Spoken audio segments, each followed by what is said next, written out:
Okay, so I'm fixing to make quick chicken enchiladas. This is another meal. It takes less than 10 minutes. Super easy, super quick.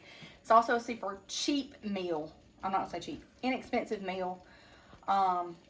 It is 2 cans of chicken.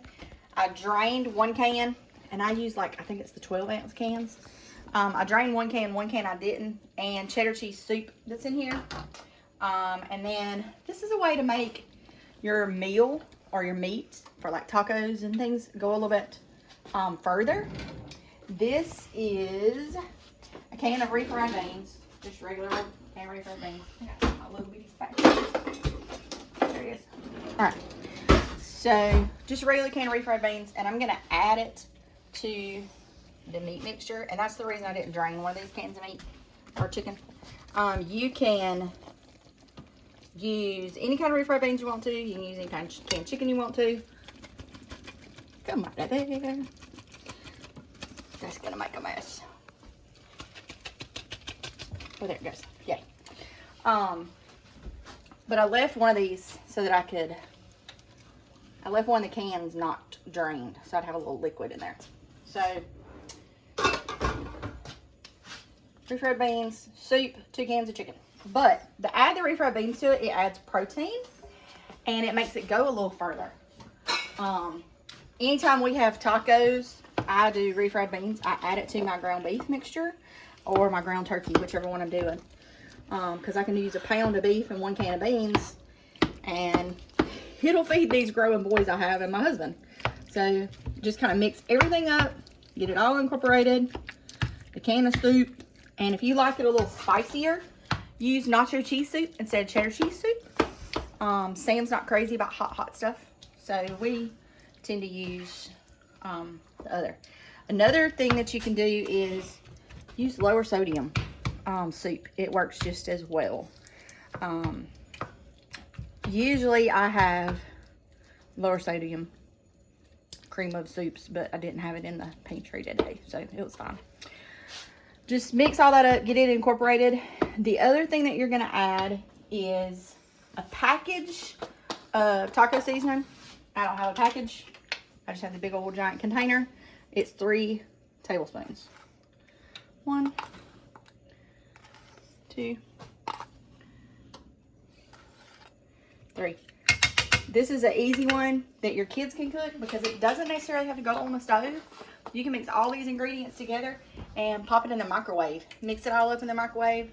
All you really want to do is get it hot because you're going to put it in tortilla shells. Also, rotisserie chickens like from Walmart or Publix or Kroger or wherever, you can shred that up and put that in here, or just chicken breast that you've cooked yourself. Shred it up and put that in here. So you're just going to get everything mixed up together, get it warm. This is not on high heat. This is on a medium setting. Kind of break your chicken up, break your beans up. You just want it incorporated good. So the other thing that I have out over here, I'm going to let that sit just a little bit, is a can of enchilada sauce. And I've poured a little bit in my casserole dish and just kind of moved it all around so that when I take my tortilla shells, take these bad boys, and I'm going to fill them up. I'll show you how to do one, and we'll pop it in the oven. All right, so when everything gets good and incorporated,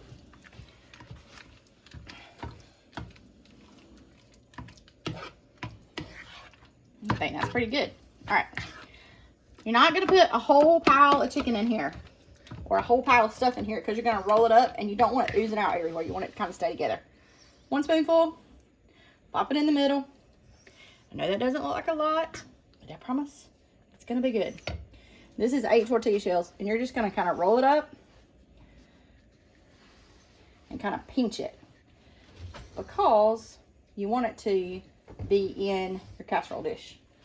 So you're going to put that in your casserole dish, and all I'm going to do is fill up the whole casserole dish, pour enchilada sauce over the top of it, and then the cheese that I had that I put in the egg bites earlier. See, my egg bites are out of the oven. Woohoo, yay! So the cheese I had left over, the pepper jack, and then I grated some cheddar. Sprinkle that over the top of it. Pour your enchilada sauce. Sprinkle the cheese over the top of it. Put it in the oven and bake it 350 degrees, 20 minutes. This is also great to put in a throwaway casserole dish, one of those metal, 9x13 pans, and layer it with plastic wrap and then put tinfoil over the top of it. You can put it in your freezer.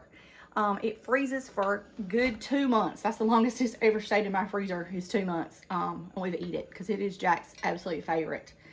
The rice that I cooked with the salmon rice and tomatoes the other night, I cooked 6 cups, so I have extra.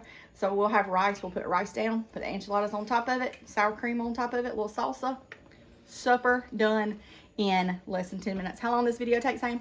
5:40. 5 minutes and 40 seconds. And that was me running my mouth. I know I need to slow down. My grandma tells me I need to slow down. So meanwhile, I'm trying. I'm going to slow down, I promise. Get them all done in the casserole, in the oven, done. I hope y'all enjoy. Subscribe and like. This kitchen is made for dancing.